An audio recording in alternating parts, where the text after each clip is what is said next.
parameterization of curves.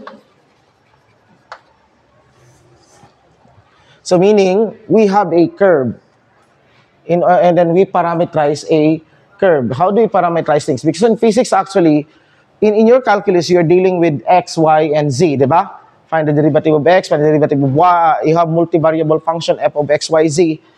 But in physics, what would really appear based on the law is that you would get this parameterized equation. Okay?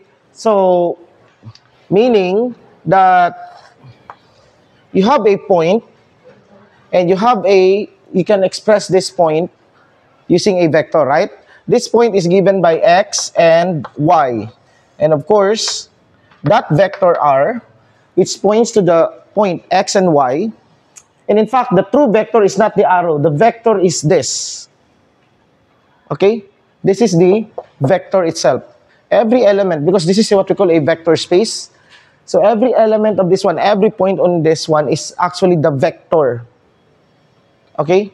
But atong common notion nato sa vector is just an arrow pointing from the origin. And that's because one of the properties of a vector space is actually there must be an origin. Okay? So that's why we picture out as the arrow, but technically it's not a, this is some sort of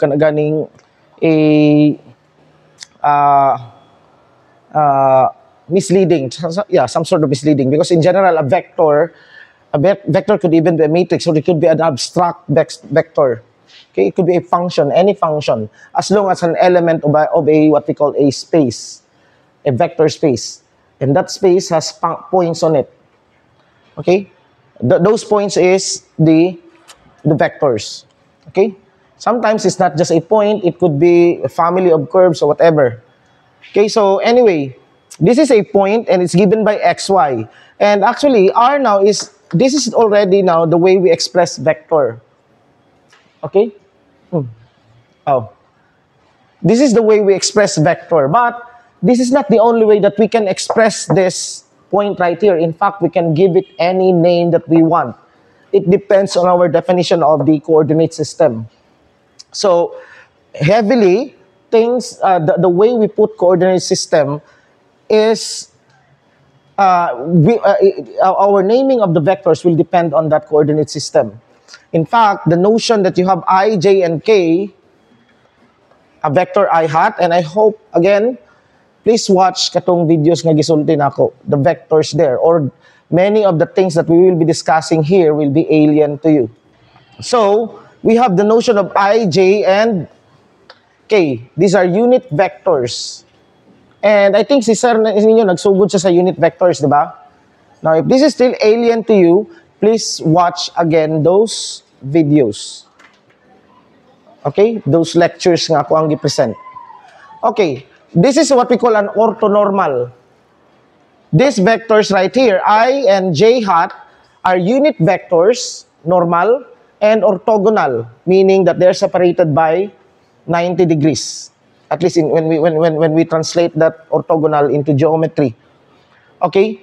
So this is how you write it, or pwede na ni siya, or you can just write it at xi plus y j hat, diba?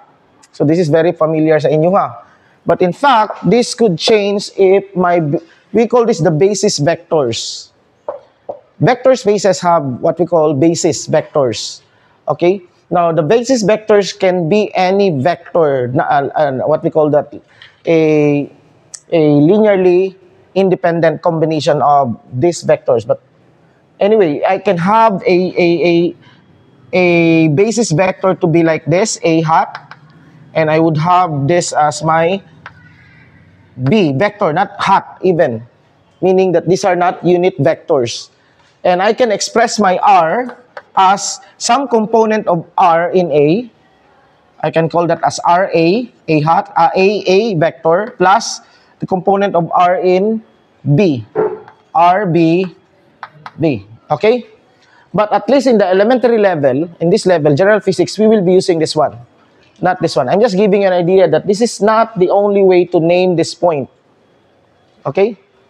So, yeah, it takes an advanced mathematics to understand unsa gyud gakahitabo diri sa kaninga spaces. Okay? Wala tay hala asa tong eraser. Oh, kanina lang. So, this is now a kani.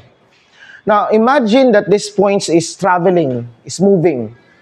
And let's assume that the point is moving through a regular curve. Okay, the word here is regular curve. Possibly nga, this is the curve that it will be moving dire. So at some point in time, naa siya dire. That means now that our x and y now would depend on a parameter. And that, in that case, the parameter for that movement is x. Okay? The parameter for that movement is time. Okay? It will depend on x changes with time, y changes with time. That is now, there is now a need to express this x in its dependence on the parameter. What is that parameter? It's something that we actually we can pick. If you have this kaning dial diha and change that one, that's a parameter. Increase, decrease. Okay? Move forward in time or move backward in time. So, meaning that, nasabtan ninyo? Okay. Now, that means that this is only R at a specific time. Okay?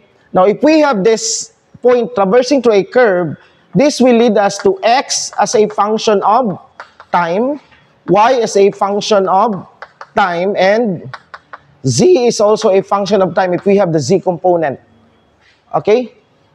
And since r is equal to x of t, y of t, and z of t in coordinate form, recall that this is the coordinate form of the vector. Okay? This is the normal basis form. Orthonormal basis form. Let's just call that, wala strict na language on that. But the way, this is already a vector, and this are the same. Nakuha?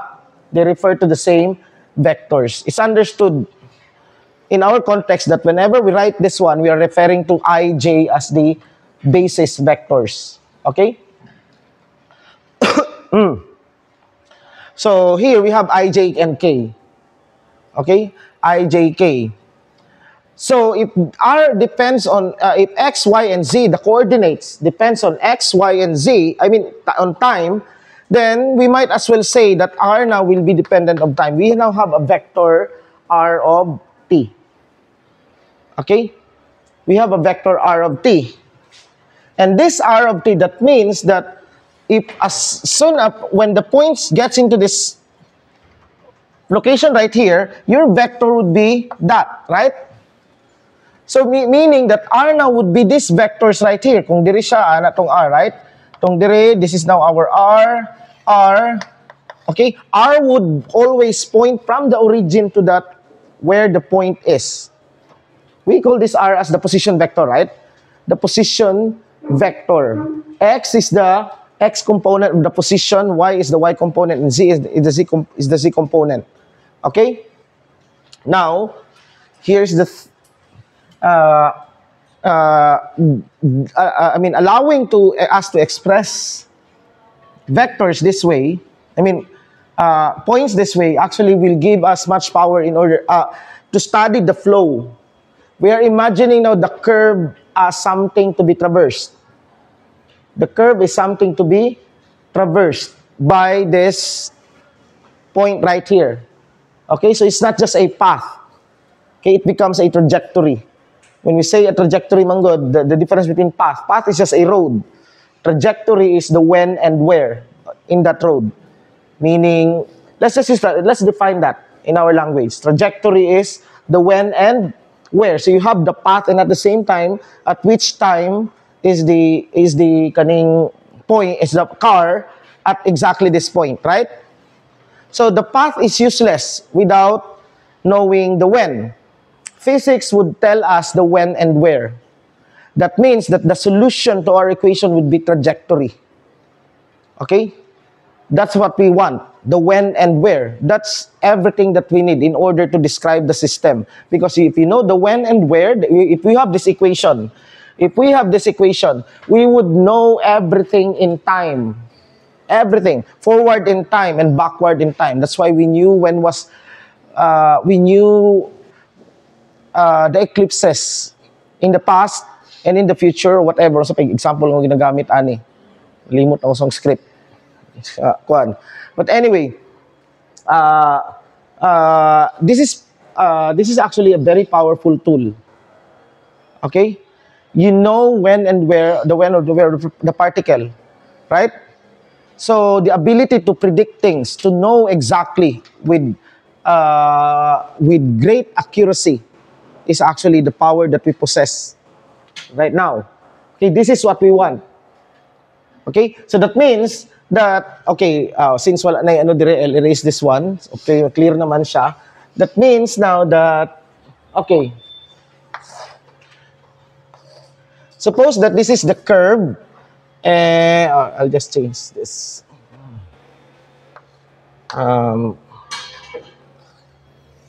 lang. Okay, it could be that this is the starting point, right?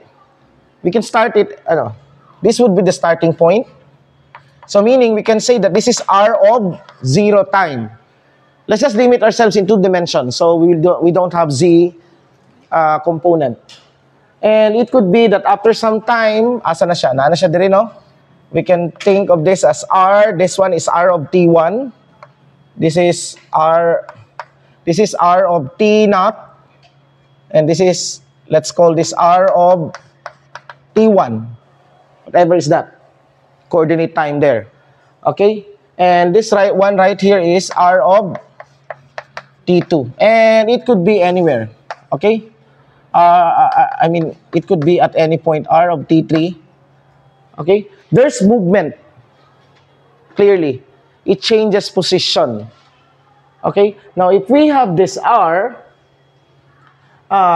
since that means that we have x of x equals x of t and y is equal to y of t. X changes, okay? Where is x1? X of t1. This is x of t1, right? This one. This is the position, x of t1, the coordinate. Tama? Ano siya? This one. Where, x of t2. I mean, x of 0, right? X of 0 and then x of T1, nasa dire. X of T2, right here. X of T3, right there. Okay? You see, it moves from this one to that point, to that point, to that point. Okay?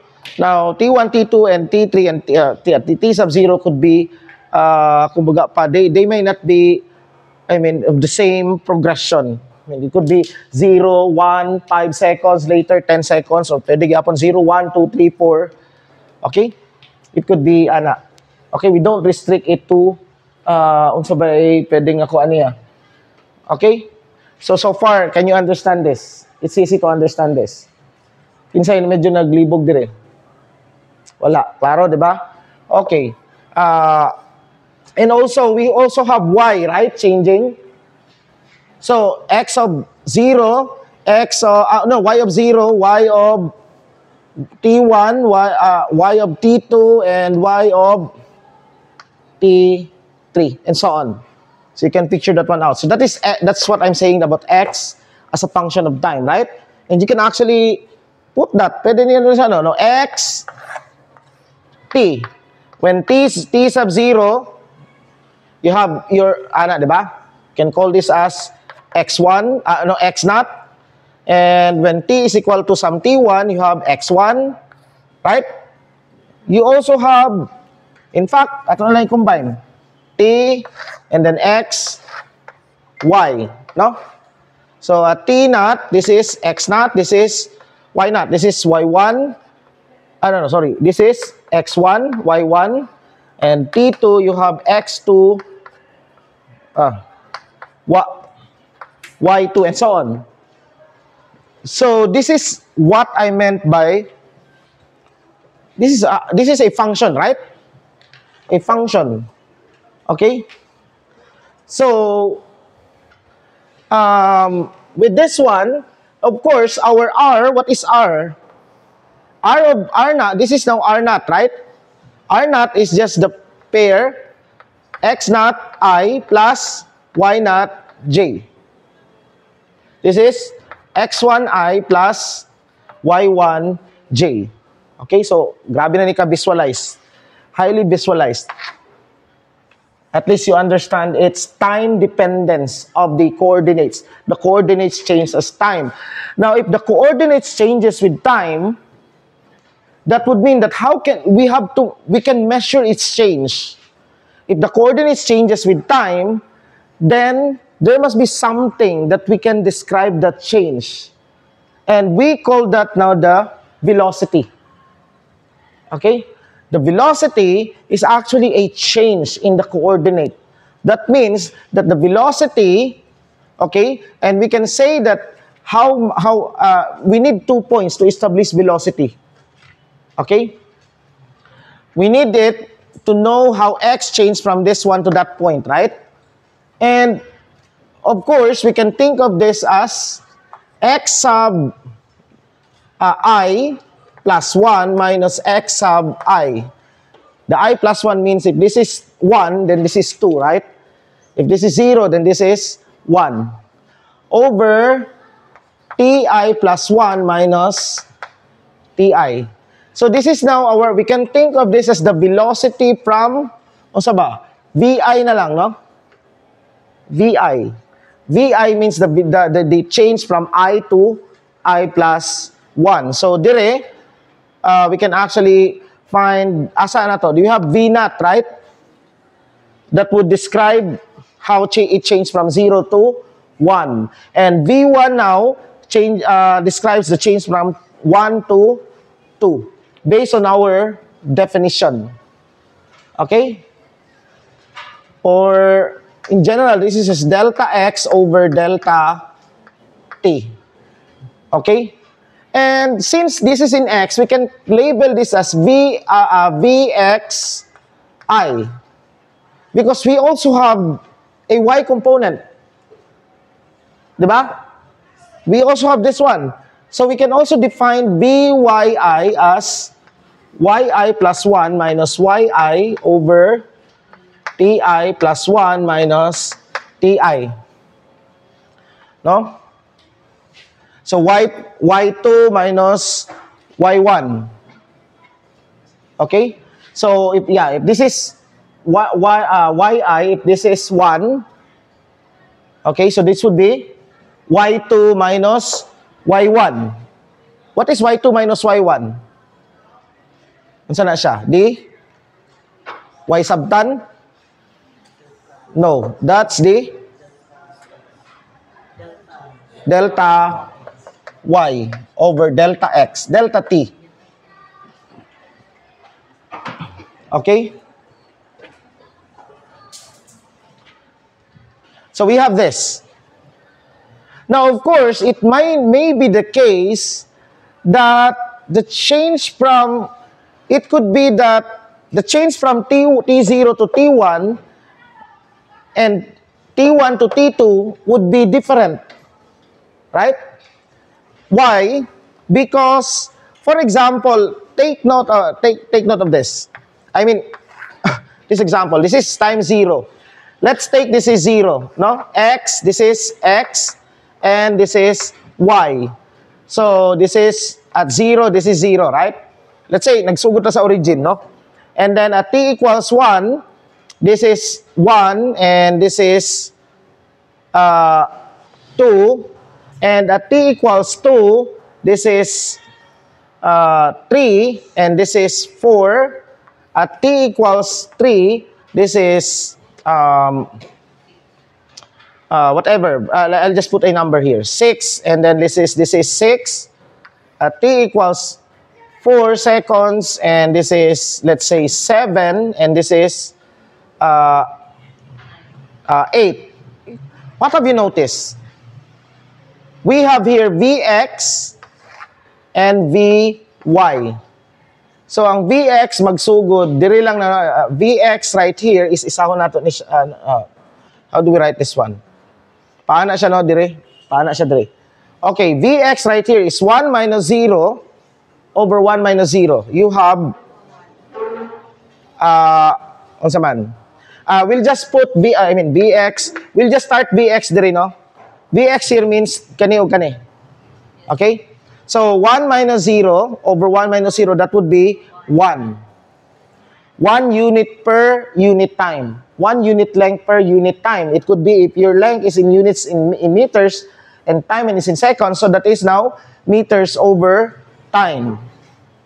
Okay? So, sayon na, no? So far, anything that you have that confuses you. Claro? Okay, claro. Okay. Now, this one right here is 2. Kani, 3 minus, okay, 3 minus 1 is 2. 2 minus 1 is 2. 1. So that is 2. This one is 2. How about this one? 6 minus 3? 3. Over 1, that's 3. Right? And then kani kay 1 over 1. So 1. And this is 2 and 2. What have you noticed? The change in x is, x is actually, the change in x is also changing. A change in the change. Tama? But in y, the change is constant. Okay? In this case, in order to describe this one, to describe this, the change in the change, we need what we call acceleration. And that acceleration, A, will actually account, it will allow us to describe the change in the change. Okay? Now, if velocity is the change in position per change in time, A now would be the change in velocity per change in time. And even right here, we can actually find the acceleration. Magsugo the A now, diba? AX and AY. So, kanina po, right? This is 2 minus 1 over 2. Right? So, this is just 1. Tama? And kani kay 2 minus 2, that's 0, right? So, 0. How about this one? 3 minus 2, 1.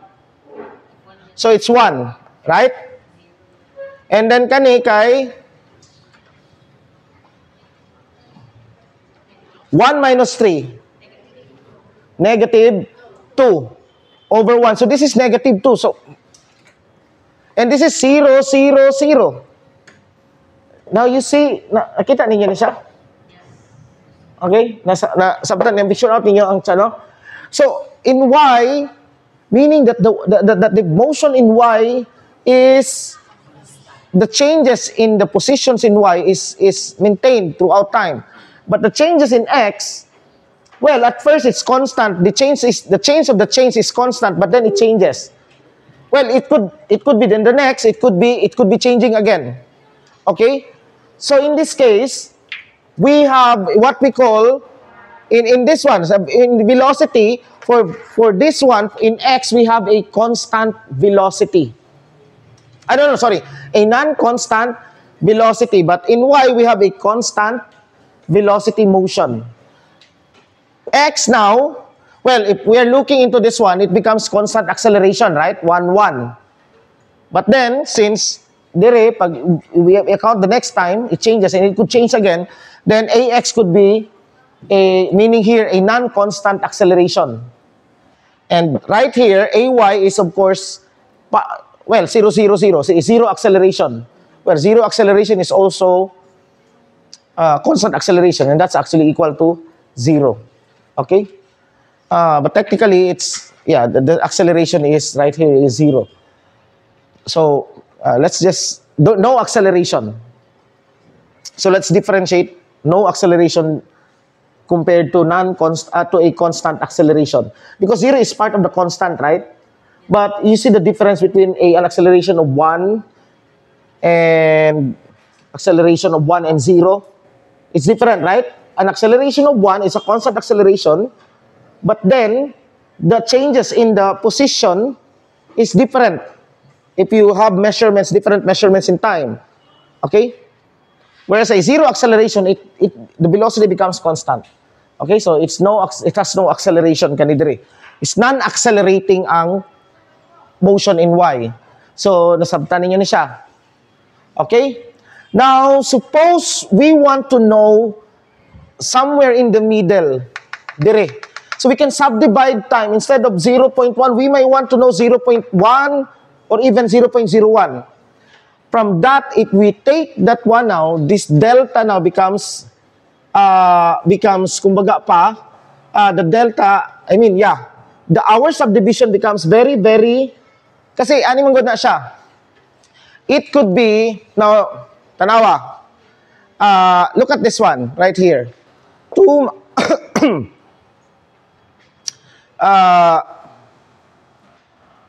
It's possible that, okay, to illustrate this, I'd like to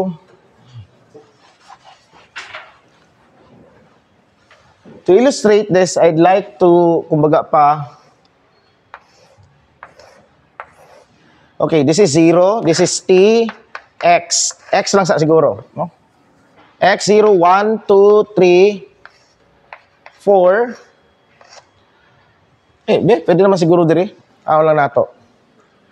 Okay, tanawa.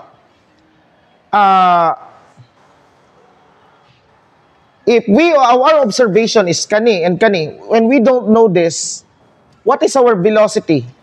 Our change? That's 6 minus 0 over 3 minus 0, pila? 2, right?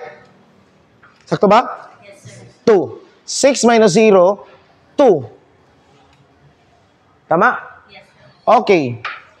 But then, if we subdivide the time more accurate, more precisely, magkagamay, and as we can see, indeed, it changes. It's 1, 2, and 3. But then when we average it, that's 2. But if our measurement is we start with this one and then we end right here, what we get is 2. So we can have two particles in which the second particle would be, you observe it at 0 and you observe it at, asa ba? 6. This particle right here, the second particle, ang isa, starts with 0, and then since you don't know this, you only, you open the camera after 3 seconds, and you have seen that you have known the particle to be at x equals 6. So that would 6 minus 0, 3 minus 0, and that would be 2. The change is 2. Okay. But then, you have another particle. But the other particle is, it could be that 0, 2, and 4. Muna isa ka particle. Right? And there could be a third particle. This is the second particle. This could be the third particle. Let's label this as x2, and this is x3. It could be that 0, 3, 5, and 6. But since you don't know this, all of this will be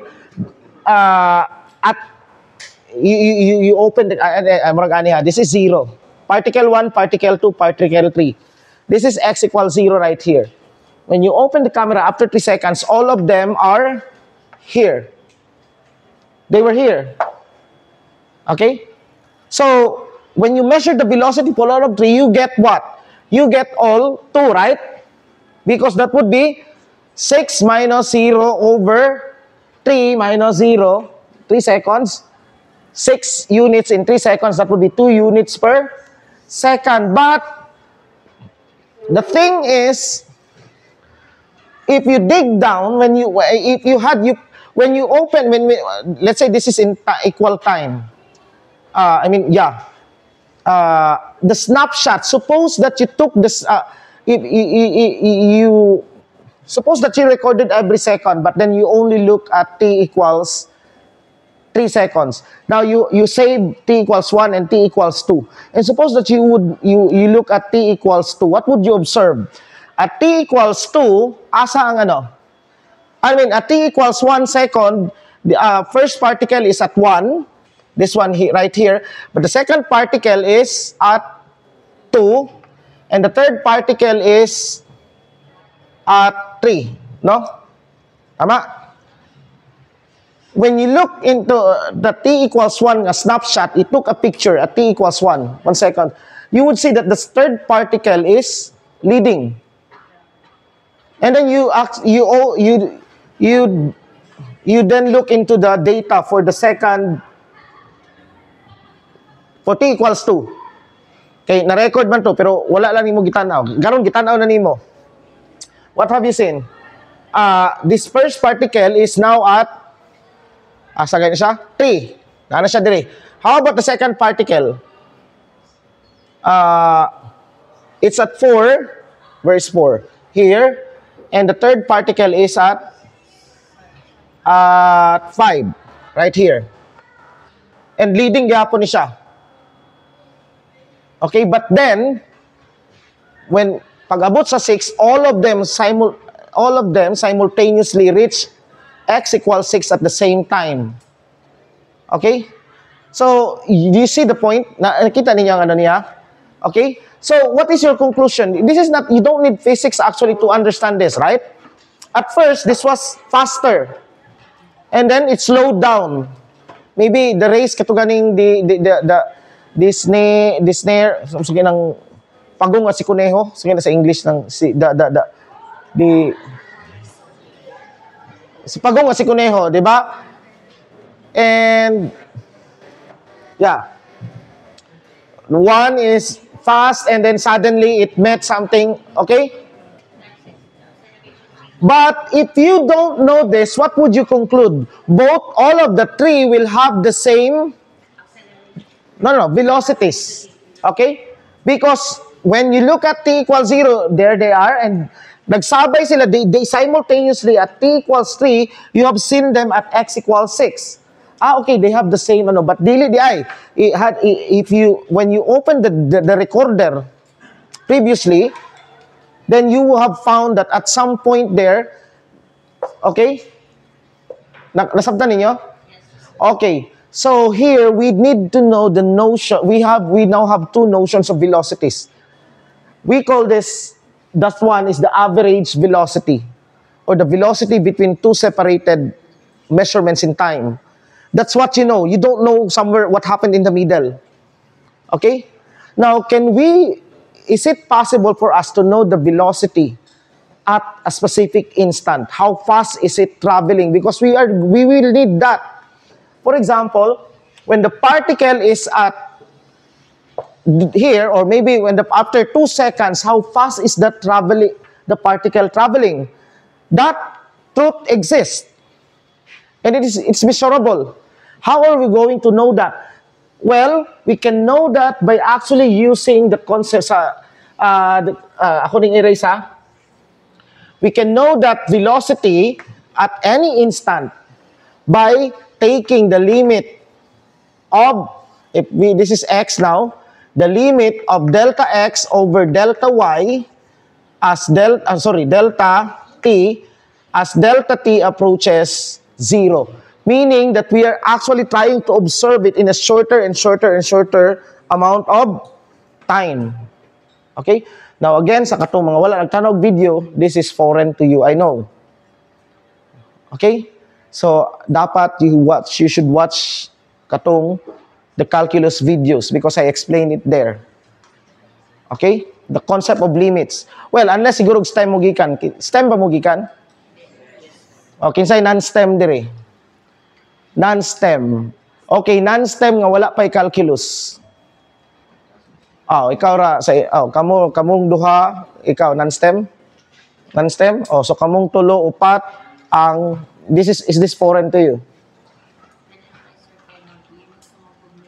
Nag-limits na mo. Karon. At least nanay ko Okay. So at least dili na kayo. Okay? So this is the limits. The limit. taking the limit as delta t approaches 0. And this is exactly the definition of dx over dt. So dx over the derivative is actually that concept. So the velocity now is dx over, this is what we call now the instantaneous velocity. At the velocity at any instant. That is as if that you put a very small, infinitesimal amount of observation in time. You observe how fast is it moving. Okay? Such that that very small amount of time, it seems that it is instantaneous without the passage of time. And that's very, very small. Nakuha ninyo? Nasabtan? Okay. And of course, Vy now would be equal to dy over dt. Now, since since y is a function of t, that means that our velocity is also a function of time. Okay? So we have now Vx of t and we have Vy of t. From x of t and y of t, we have come, okay, I like to write it one here. From x of t and y of t, we now have obtained Vx of t and Vy of t, which is their derivatives. They are also functions of time. Okay? Now,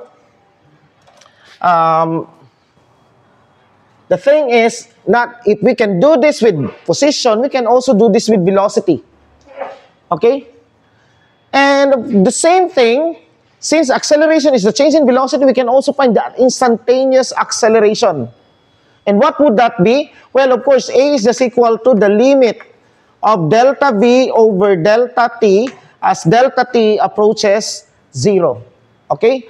As delta T approaches 0. So from here, again, we have obtained now the acceleration AX of T and AY of T. If we have Z, then we have the Z component. It will follow. So nasabtan. Now that means that knowing this data, we would know completely the acceleration and the velocity at any time. We can get that from the data. The data shows only the change in position, but that changes in position will allow us to know how fast is it moving and to which direction is it the acceleration. Now the negative here, notice that there's a negative right here. That's because of the vector nature of our x. X is a vector right here. It's a one-dimensional vector. Okay? So when we say x is a vector, not as a scalar, x now has a sign, and the sign would denote its relative position relative to the origin. Its position relative to the origin. Okay? So, nasabtan niyo? Okay. So, that chain of will allow us to get into this. And of course, we can also say that there is a change in the acceleration per unit time. But in physics, wala na siya. I mean, yeah, there's a what we call the third derivative there. I think it's called the jerk. But I don't like to call it the jerk because jerk, J-A-E-R-K. Yeah, jerk. I don't know why it's called a jerk. Ayaw na lang, di na ako maguna-una. Okay. So, yeah, it's the jerk. So, from here, makita nato that since this is dv over dt, right? This is dv over dt. It follows that, okay, since v is equal to dx or, dx over dt, and a is equal to dv over dt, then it follows that this is also equal to the second derivative of x with respect to time. And again, as I've said, you have the jerk as the third derivative. Okay? So if you love the jerk, then you have to find the third derivative. But it doesn't have any purpose sa atong karon. At least, no? I don't know, I haven't studied it. You can get, of course, you can get some dynamics there. But, yeah, maybe some mechanical systems you would need the jerk. Well, some people need to do the jerk, but not in physics. Okay. I'm not making that up. You can look for it. It's called really the jerk. Okay? Okay, so naana ta diri karon. That is the instantaneous velocity is the velocity at any time t. Now, katong balik ta diri between the average velocity and the instantaneous velocity, like for example, going from, let's say, Muswan to CDO. Let's say on the average, that would be 3 hours. 3 hours. I mean, ako, let's say, drive, let's say, yeah, pila ka kilometers ang diri to CDO? Maybe 150, let's say 150. And in 3 hours, let's say 3 hours, so that would be 50 kilometers per hour, right? Somebody will travel at 50 kilometers per hour. That's the length of the road. The total, 50 kilometers per hour.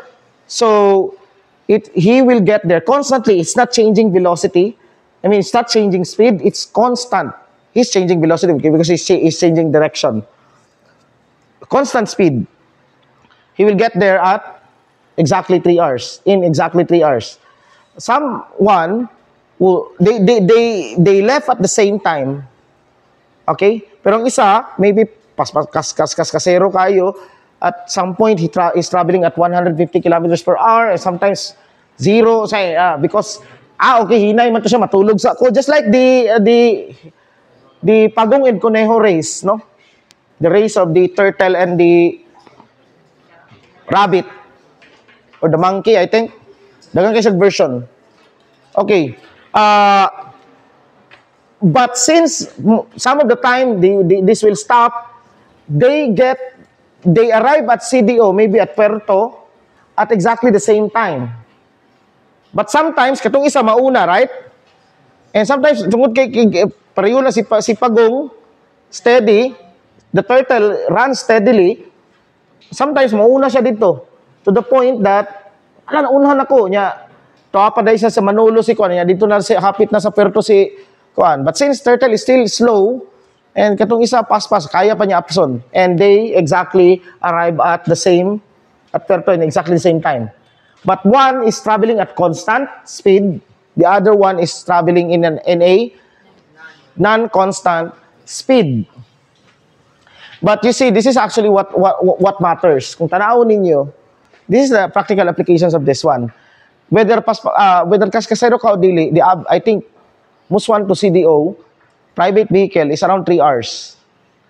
Now, kung kaskasero ka, kaya na nimo kwaon og 2.5 hours. But why? There's a large difference in speed, but less difference in time. That's because in many parts of the roads, the traffic flow is heavy. In many parts, not most maybe, but even if your car can drive up to 200 kilometers per hour, it's useless. You can only maybe travel at 120 kilometers per hour within 10 seconds, di ba? And after that, you get into a quite crowded road. Gananay, the traffic starting from light to quite heavy. And wala kay choice but to move into that. Now, the thing is that what's the difference between somebody who drives slowly and somebody who drives, because he thinks that he wants to buy time. What is the amount of time difference? 30 minutes. Now, this is the thing. This is actually the wisdom on this. The one who moves sometimes the other one who moves at 120 or 150 kilometers per hour is actually getting into a larger risk of accident. While the other one is much lesser. I'm not saying that there's no, but moving at an average speed of 50 kilometers per hour, and sometimes you get into 70, and sometimes 30, and sometimes 0, sometimes but you don't exceed maybe 80. While the other one, sometimes he travels at 90, 120, pero tungod kay the road is so meaning he cannot really use the speed of his car. So matotal, pare-pareho lang. Or maybe, he arrives at, maybe he was able to travel from Musuan to CDO within 2 hours and 40 minutes, while the other one has traveled in 3 hours. Now, this is the question. Is the 20-minute time that you have saved, or 30 minutes time, reasonable enough to risk your life? Muna ikuan. Muna ginagawa ko sa mga driver, nganong kailangan mo pass-pass? The difference is only a matter of 30 minutes. Or maybe 15 minutes.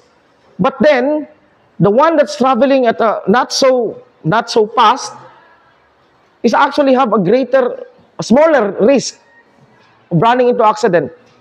While the other one, di ba, worth it bang 15 minutes nga matipid or 30 minutes? Because when you travel at 120 kilometers per hour, you're actually risking your life. Especially ako, munaog yun ko. I have this, hadlok kong speed. Actually, muna until karon di ko mo drive. Mag-commute na lang siguro ko, tibok ko yung kinabuhi. I have this road phobia. Magsisod, maghadlok, may kung, mo tabok. I have this road phobia, and I'm not comfortable with very fast nga speed. And bisag motor, mahadlok sa motor. Musakay lang yung motor diya, pag wala na yung choice. Or pagkailan na ako, basta, dagan kay kukuan. Daplin lang, boss daplin. Hinay lang. Dagan kay mga because I have this road phobia. Even magbike dira, mahadlok ko. So, yeah. May naman, walay gasto sakyanan. Okay? Ako na lang ipang chicks ang palit. Ay, ipang chicks. Ako na lang ipang scholar. Ay, scholar. Kanang kuan ba? Kanang, binuang na ako ha. Naka-record ba diri? Katra man ako na siya. Okay, nasabtan ninyo? Okay, now let's go back to this again. So, ano na ninyo, no? The average versus instantaneous. No? More or less, delta x over delta t is just the average between the two measured time. Okay? So, let's now, kumbaga pa, go back to this one right here. Okay, suppose that this is measurement at T1. This is R of T1. And this is R of T2. At T1, it is the particle is right here. And at T2, the particle is right there. Okay. Now, notice, unsay na ano niyo dire. We want to know the difference between the two. We have this vector right here as the difference. Or we can just say that this is R1 and this is R2. Okay? Now, of course, using vector addition notation, diba? A plus B equals this, right? So clearly, this plus this equals this. So, we can call this as our delta R. Delta R is the straight path between 2 points. Nakuha? The straight path between 2 points. So, right here, kung makita natin, what is in the equation using this one? We have R1 plus delta R equals R2. That means that our delta R is just the difference, R1 minus R2 minus R1. Okay, and take note the direction of the arrows. Okay, attendance daw di IB. But technically, it's just a change, right? It's the final minus the initial. Yeah. Okay? Now, kung makita ninyo that this line right here is a second line. Right? A second line touches the curve in two different points in the curve. Now, I want to know how fast is it, because of course the particle is moving on this path, di ba? But there's also this one right here. It's actually just, you can have this one, no, a particle, two particles. The first particle is moving through here, through the curve. Okay? And the other particle is moving from this point to that point. Nasabtan ninyo? Asa na gani ta? So itong gisulti gani ha? Ha? Okay. Imagine two particles, no? One would trace this one and the other dire. They will arrive at the same time dire, right? But let's say the first particle is katong dire, and then the second particle will move to the straight line. Okay. They will have the same average velocity, tama? Now, here's the difference between speed and velocity. Because the velocity is the change in position per change in time. No? While the speed is actually the total distance traveled over the elapsed time. Now, which one among the two has a greater distance traveled? Katong dire, 1 or 2? 1 is, kay straight path naman itong isa. That's the shortest distance between 2 points. So sa ato pa, the greater average speed would be first particle, the 1, no? Ang kanisya dire would be slower, lesser speed. But do they have the same average velocity? Yes. So meaning here, the speed, the magnitude of the speed, speed is always positive, no? Speed is always greater than equal to the magnitude of the velocity vector. Okay? Speed is always greater than, okay? Tama? Ang magnitude. But now, when you take the average velocity vector, the first particle and the second particle, they will coincide. They will have the same average velocity as long as you measured at the same time. Kaning duha, kani dire. But if you measured it somewhere in the middle, no. Okay? Nasabtan? Okay. Now, imagine the two particles, ani siya dire, and then we'll get inside dire. Okay? We might want now, what is now the average, the velocity? Okay? Of course, what is now the average velocity from this point to that point? From P1, let's say this is P1, point 1, and this is P2. So the velocity between P1 to P2, the average velocity is just delta R over delta T. Okay? Now, what happens if, again, our slice of time is atong ipagamay. So, when T2 becomes lesser than whatever the T2, nasa diri, right? So, this will be and that would be our delta R, right? Pag-abot diri, and this would be our delta R. Notice that as T2 approaches T1, we are interested because the instantaneous velocity, the velocity vector, this is a vector, would be the limit of delta R over delta T. As again, delta T approaches 0. Delta T here is T2 minus T1. As T2 approaches T1, this is the same as T2 approaches T1.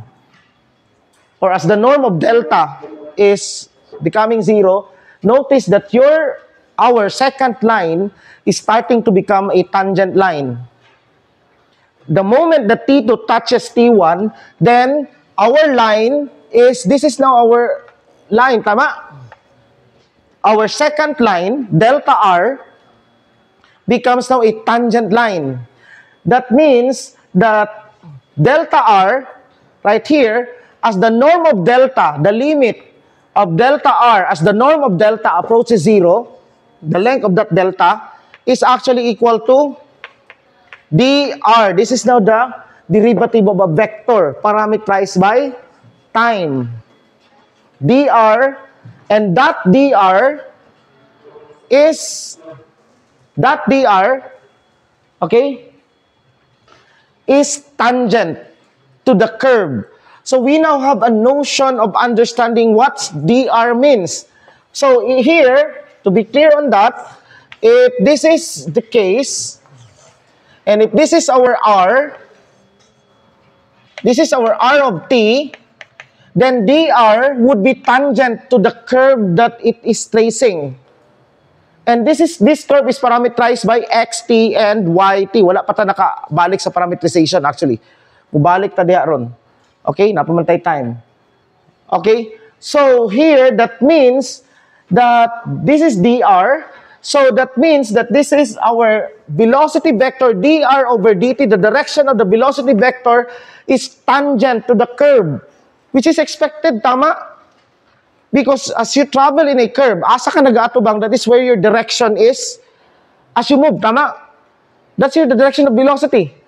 It must be tangent to the curve, right? Because kani, like, naakadiri, at this point, asa imong car, facing there, right? So if you're facing that way, it's a tangent. It's tangent to the curve. It touches the curve at only one point. So the direction of the velocity is always tangent to the curve that it traces. That's dr over dt. And of course, dr over dt is just d over dt of x, y. So this is again dx over dt, dy over dt. Ano sabtan ninyo? Right? Okay. Here we're still assuming that the curve is parameterized, no? Okay, sabtan ninyo? Okay. And of course, now the acceleration, technically, I mean, yeah, similarly, we can find out the acceleration a of t. This is b of t. This is b of t. So our a of t is just dv over dt. And take the derivative of this two. Nakuha? So this is now powerful because we can now know, given the equation of the curve, but then this curve, you're still thinking as the curve given by an algebraic equation. Now, there are two ways to study a curve. At least two ways. Using parametric curves and using an algebraic equation. The algebraic equation is just like the path. You can see the path, a global, in mathematics, we call that a global curve. Or you can actually put a particle that will travel to the curve. That particle will rebuild the curve as soon as you increase the changes in the parameter. That one will trace the curve slowly and slowly. It's just like traveling through a dark night in which the only thing that you can see is the makita niyo sa iyong suga, no? The small part. And as you can see later and later, you have revealed the whole path, right?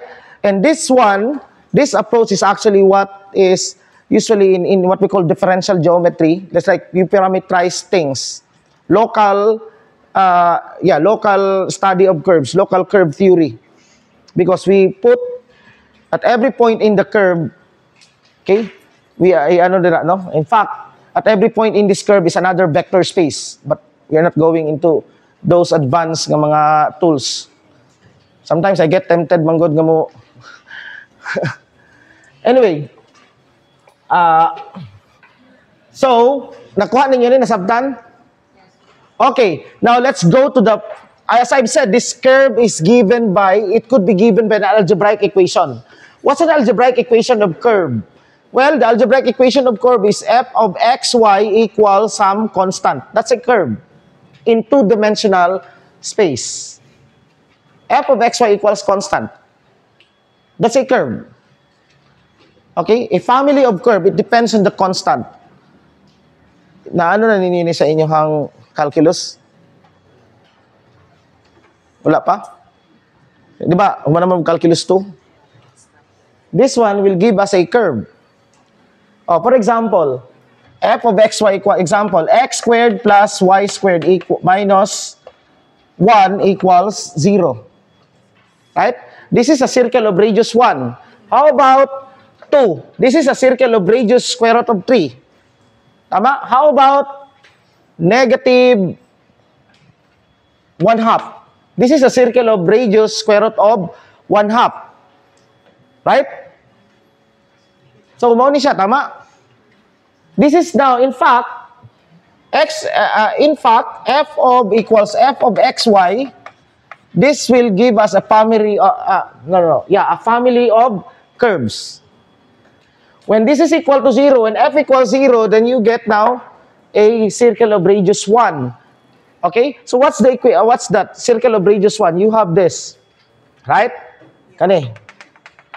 Now, how do we parameterize? Because this is the algebraic form given in an algebraic equation, what we call a global description. Okay?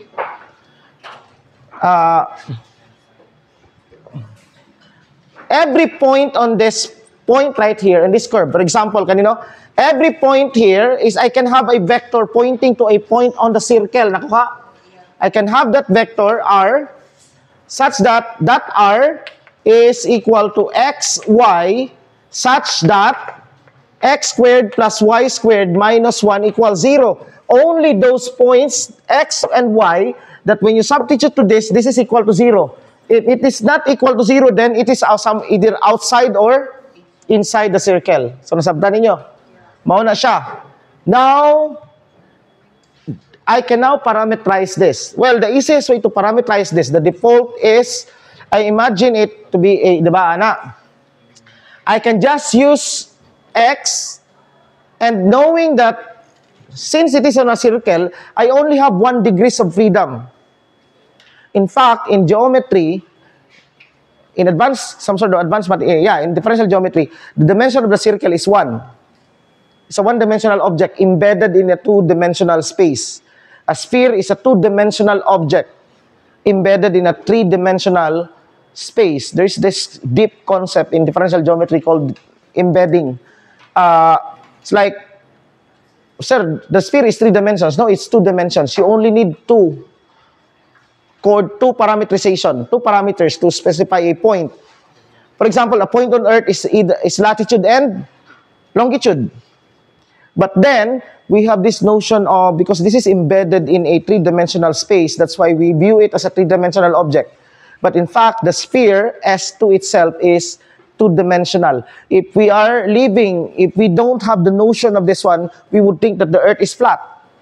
And it's 2 dimensions. Okay, anyway. And each of these points, every point on this surface has what we call a vector space. That vector space will allow me to put coordinates right here. In fact, as I travel to the curve, I can carry my own coordinate system. And that, okay, there is now the notion of this.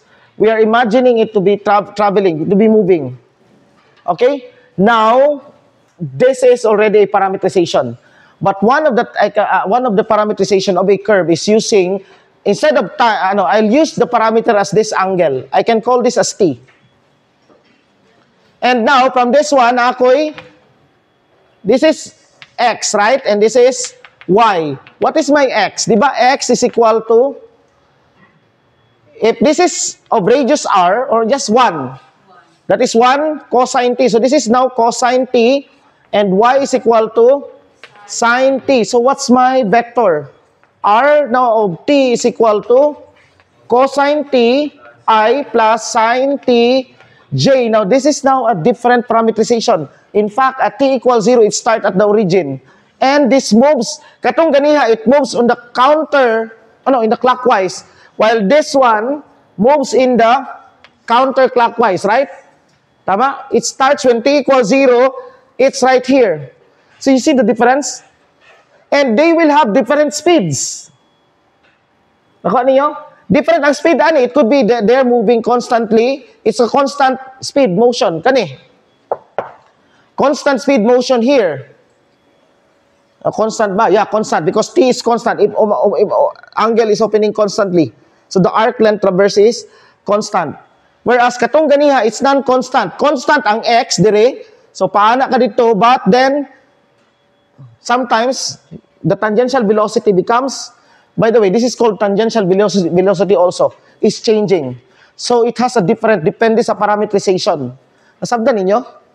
Different ang speed, different ang velocity. So basically, this is what we will get in physics, because the laws in physics that will allow us to obtain this, what we call parametrization, is the Newton's laws.